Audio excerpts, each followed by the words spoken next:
this Parliament. Our next speaker is Agnes Fraser. Firstly, thank you very much for inviting me along. I'm absolutely delighted to be here. And perhaps the main reason I want to be here is to make the people in our local communities aware and to try and encourage mobilisation in terms of awareness of the cuts that we face ahead of us.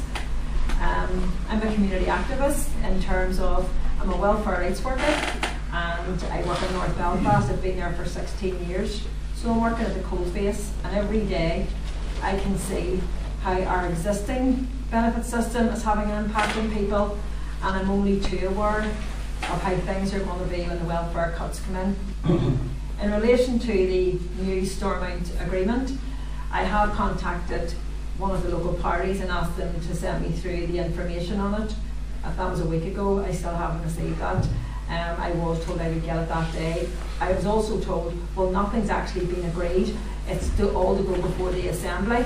So I asked for a brief outline. Well, can you give me a rough idea of what has been agreed? Well, nothing's been agreed. And again, it's all going before the Assembly. And I said, well, send me a draft copy anyway. So unfortunately, I can't give you that information because I haven't got it. But what I can tell you is that I'm extremely frightened of what people are going to face. In my office in North Belfast, the amount of people that are coming to ask for help through food banks in the last 6 to 12 months is phenomenal. You just wouldn't believe it. And that is individual people. And people often think of families suffering the most.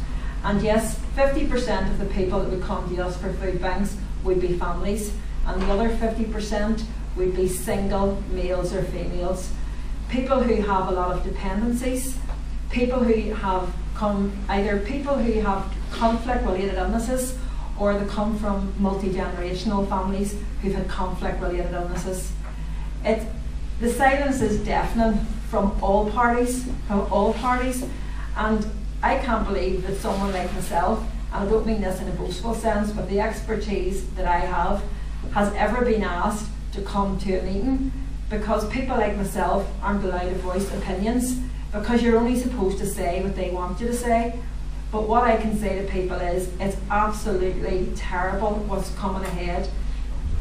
I do believe that bedroom tax, we do know, will be in. We're told it's not coming in. Bedroom tax is coming in, but there's going to be drafts. What they're saying is bedroom tax won't affect existing claimants. And just to put that into perspective for you, what exactly that means, if I have a claim to housing benefit today, then I'm protected. If my husband leaves me tomorrow, I have a change in circumstances, so I'm a new claimant. If my child leaves and goes to university, I'm a new claimant. If my household breaks down, I'm a new claimant. So you're only an existing claimant from when the cuts are introduced, but any change in your circumstances at all makes you a new claimant. So don't be fooled by this big banner that says no bedroom tax for existing claimants. It's absolute nonsense, absolute and utter nonsense. In relation to sickness benefit, and I'll just give you a wee brief overview, the amount of people that's going to be affected by sickness, the loss of sickness benefit, there will be thousands of households in the north who will lose over £6,000 per year from their annual household income. And this mostly affects people in the 50 to 65 age bracket. People who've had long working histories, contrary to what you hear about people who've been on the dole for years. These are people who have worked, particularly people who have worked in the public sector and heavy manual jobs. Home helps, porters, nurses, domestics, bin men, royal men, who all worked in jobs whenever there was no mechanical aids, who carried your bins and my bins on their back, and who did a faithful service to our communities, and now have been on the sick mostly due to musculoskeletal problems. They're now being told when the welfare cuts come in, your sickness benefit is stopping, you're losing your £110 a week. From the day that it's introduced, £110 per week. The media haven't picked up on a bit of it. None of the local press have picked up on it, and our politicians are certainly not making people aware of it.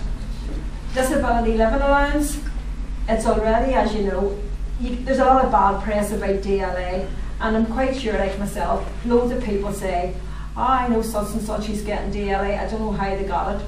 Well, all I can tell you from my end is the scrutiny that you have to go through to get DLA is absolutely unbelievable. So I can only speak for the people who I deal with, and I can tell you that anybody who comes through me to get their DLA, they either have to be examined by a department doctor or they have to be examined by their own GP in order to ensure they've got the disability. So anybody who's awarded, it has a very rigorous regime.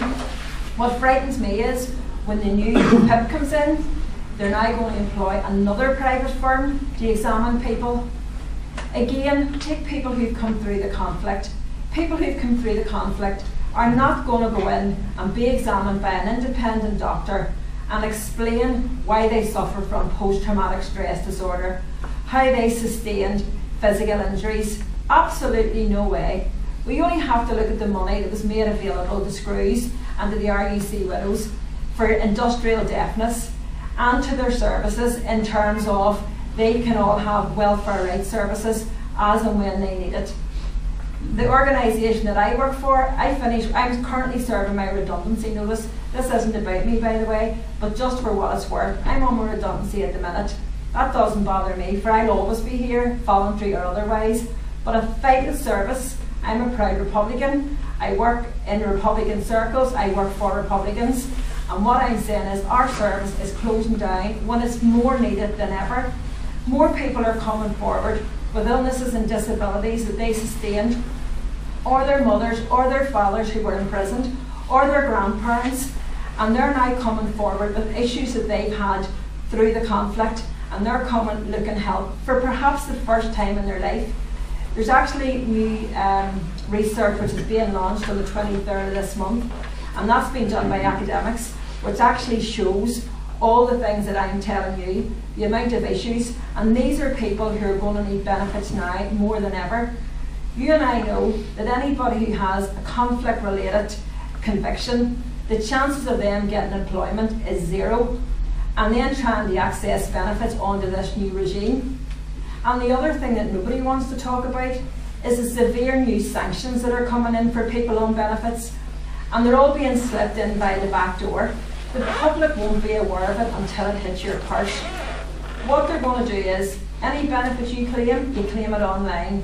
No longer do you have that face-to-face contact where you can come in and see Agnes Fraser and talk to Agnes Fraser and say, Agnes, this is my circumstances, this is my circumstances, this is my household circumstances.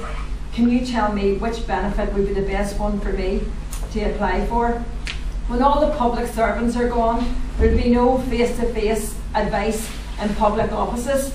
There'll be no face-to-face advice in community or voluntary organisations. You'll be doing it online. That's how you'll be doing it. The other thing is, instead of coming to your Social Security office once a week and making yourself available for work, they're now talking about bringing you in for 8 hours a day, and sitting doing online application forms in jobs and benefits offices.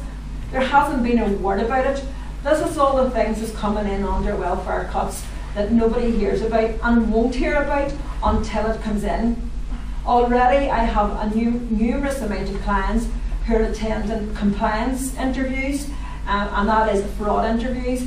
Quite often these people have allegations against them which aren't true at all, but the whole fear factor of coming for those interviews is horrendous.